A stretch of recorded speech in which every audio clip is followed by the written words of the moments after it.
সময়ের সঙ্গে তো আমাদের সভাপতি বলেছেন যে সময়ের সঙ্গে সঙ্গে কিছু আমাদের স্ট্যান্ডও পরিবর্তন করতে হয়। এই সময় আমাদের মনে হয়েছে এই তিনজনকে আমাদের দলে নেওয়া প্রয়োজন আছে। তারাও দলে আসতে চেয়েছেন।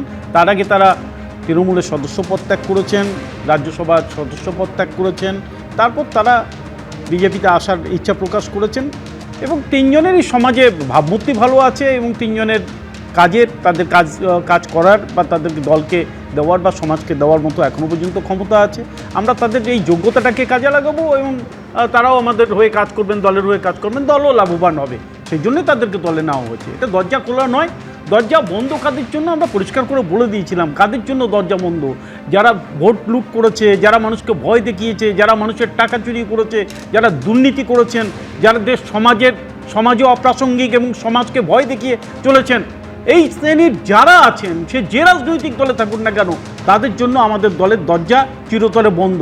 কিন্তু একটা কথাও আমাদেরকে মানতে হবে যে 2,60,00,000 মানুষ তৃণমূল কংগ্রেসকে ভোট দিয়েছে, 40% মানুষ তৃণমূল কংগ্রেসকে ভোট দিয়েছে। এরা সবাই কিন্তু সক্রিয় তৃণমূল কর্মী নয় বা তৃণমূল সমর্থক নয়, তারা ভোট দিয়েছে। এদের মধ্যে বহু ভালো মানুষ আছেন, প্রচুর ভালো মানুষ আছেন। এই মানুষগুলোর মধ্যে যদি বা আমাদের দলে যারা নিষ্ক্রিয় আছেন, আমাদেরকে ভোট দিয়েছেন কিন্তু কোনোদিন সক্রিয় নন, এই মানুষগুলো তাদের কাছ থেকে সমাজকে দেওয়ার বা সমাজের জন্য অনেক কাজ করার তাদের ক্ষমতা আছে। আমরা তো নিশ্চয়ই তাদেরকে দলে নেব, আমাদের তো নিতে হবে। কারণ এ তো ঠিক যে আমাদের সর্বস্তরে আমাদের সংগঠন ছিল না, আমরা ভোট পেয়েছি, জনগণের ভোট পেয়েছি, জনগণ উজাড় করে আমাদেরকে ভোট দিয়েছে। কিন্তু আমাদের দলকে আগামী 50 বছর শাসন করার লক্ষ্যে আমরা এগোচ্ছি।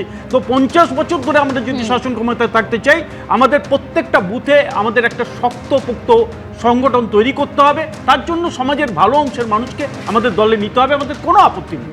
একদম। আমি এখান থেকে দেবনারায়ণদার কাছে যাবো। দেবনারায়ণদা, মানে আপনি নিশ্চয়ই মানবেন যে 2011 সালের পর থেকে তৃণমূলই রাস্তাটা করে দিয়েছিল বা দেখিয়েছিল।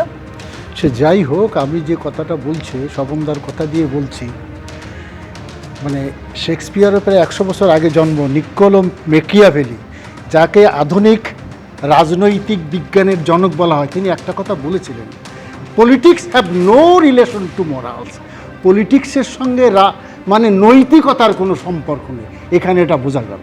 রবীন্দ্রনাথ এক জায়গায় বলছেন স্বার্থ কবিতায়, লুকায় অনন্ত সত্য, স্নেহ সখ্য প্রীতি, মুহূর্তে ধারণ করে নির্লজ্জ বিকৃতি। এই শ্রমিকবাবু বলেছিলেন। দেবনারায়ণদা, আপনি যা বলছেন, আপনার কাছেই আমি যাব যে আপনি যে কথা বলছেন সেটা মানে নৈতিকতার কথা বলছেন। তো তৃণমূলের নিজের সময় এই কথা মনে ছিল না? 2011-র পর যেভাবে জেলা পরিষদ দখল করে নেওয়া হয়েছিল, যেভাবে পুরসভা দখল করে নেওয়া হয়েছিল, বিজেপি বিধায়কদের কিভাবে ভাঙিয়ে দলে নেওয়া হয়েছিল, তো তখন নৈতিকতার প্রসঙ্গটা মাথায় আসে। আমার দরকার নেই, দারুণ ভুল করেছেন, তৃণমূল ছাড়ুন, অন্যায় করেছে। কিন্তু এই শ্রমিক বাবু বলেছিল কি তৃণমূল নেওয়া হবে না। আজকে উনি দুটো কথা বললেন, ব্যতিক্রম থাকবে, পার্টির সিদ্ধান্ত চূড়ান্ত। তার মানে আজকে কি বিজেপিতে সেই যোগ্য লোক ছিল না?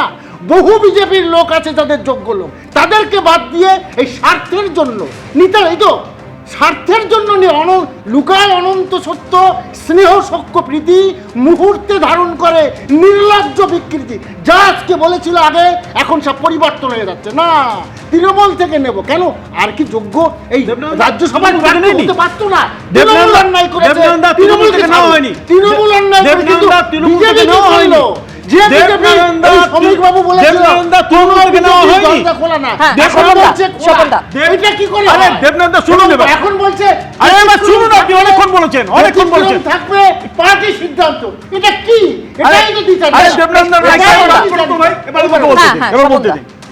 প্রথম কথা, এদেরকে তৃণমূল থেকে নেওয়া হয়নি।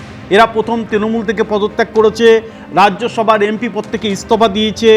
দেওয়ার পর এখন তারা কোনো রাজনৈতিক দলে নেই। এখন তাদেরকে আমরা যদি দলে নিই, তারা যদি দলে যোগ দিতে চায়, এটা কোনো অন্যায়। এক সেকেন্ড আমাকে বলতে দিই।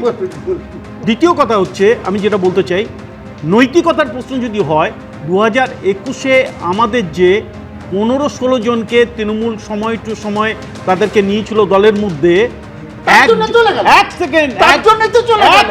একজনকেও দলত্যাগ আইনে স্পিকার বলেনি যে যেহেতু তুমি দলত্যাগ আইন তোমার জন্য আছে, তুমি তোমার সদস্যপদ খারিজ করা হলো। একজন নয়, উনি শুধু হিয়ারিং করে গেছেন এবং কে তিনি? বিমান ব্যানার্জি।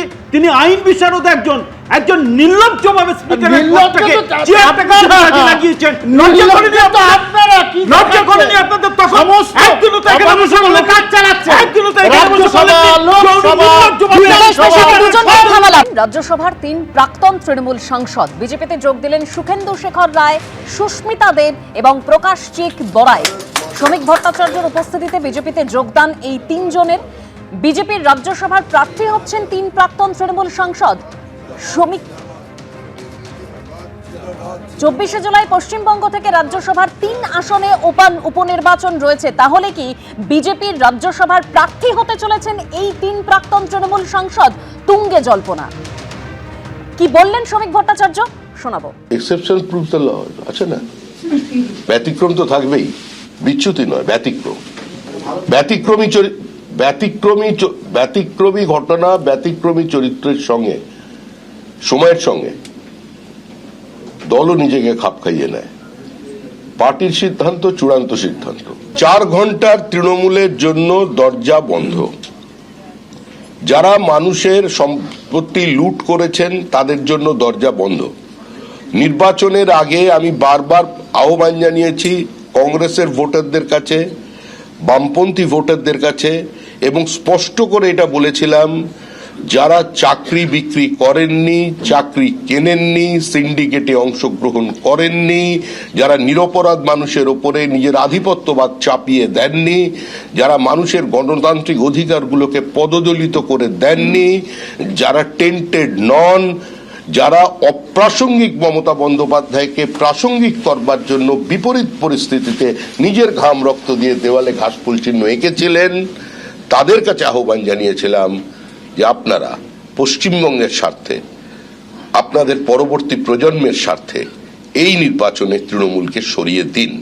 সুতরাং এটা নতুন কোনো বিষয় নয়। আপনি আশা করব এরা প্রত্যেকেই গুণীজন, বিদগ্ধ মানুষ। এদের নামের আগে পদত্যাগী, দলত্যাগী বা তৃণমূলী এই শব্দগুলো ব্যবহার করবেন না। প্রত্যেকেরই একটা অতীত আছে, সাধুরও একটা অতীত থাকে। এই মুহূর্তে সুখেন্দু শেখর রায়, সুস্মিতা দেব, প্রকাশ চিক বড়াইকের একমাত্র পরিচয় তারা বিজেপি কর্মী। স্বাধীনতার পর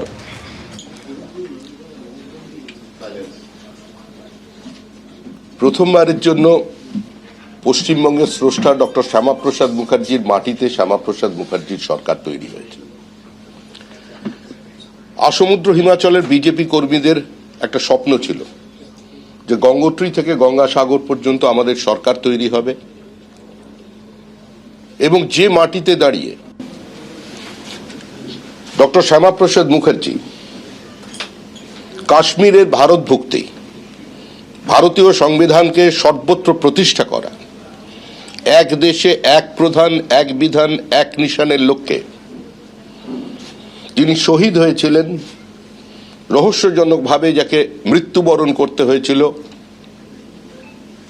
কাশ্মীরে কারাগারের অন্ধকূপে। আজকে দীর্ঘ উপেক্ষা, বঞ্চনা, অবহেলা, সামগ্রিকভাবে অত্যাচারের পর পশ্চিমবঙ্গের মানুষের আশীর্বাদে আমরা 2/3 আসনে জয়লাভ করে এখানে নতুন সরকার তৈরি করেছে। গত 50 বছর ধরে পশ্চিমবঙ্গের মানুষ যে সরকার দেখেছে সেগুলো দলের সরকার। প্রথমে বামফ্রন্ট সরকার দেখেছে, তারপর তৃণমূলের সরকার দেখেছে, কিন্তু এখনো পর্যন্ত আমাদের আশা এবং আমাদের একটাই প্রচেষ্টা, আমরা পশ্চিমবঙ্গ রাজ্য সরকার তৈরি করব। পশ্চিমবঙ্গের সার্বিক উন্নয়ন চাই। পশ্চিমবঙ্গে যা কিছু আছে তা ভারতবর্ষের খুব কম প্রদেশে আছে। পাহাড় থেকে সমুদ্র, খনিজ সম্পদ, মেধা, মূলধন,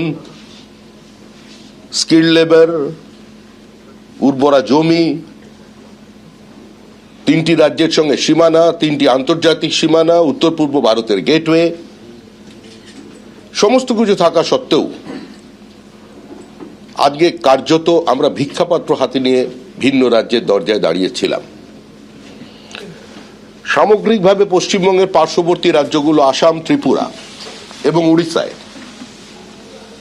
মানুষ যুক্তরাষ্ট্রীয় ব্যবস্থার উপরে আস্থা রেখে বা সেখানকার সরকারের ডাবল ইঞ্জিন সরকার বলুন, আসল বিষয় হচ্ছে কেন্দ্রের সঙ্গে সংঘাত নয়, সমন্বয় চাই। দুই সরকারের সমন্বয়ের মধ্যে দিয়েই আমাদের উন্নয়নকে ত্বরান্বিত করতে চাই, এই লক্ষ্যে। এবিপি আনন্দ, এগিয়ে থাকে, এগিয়ে রাখে।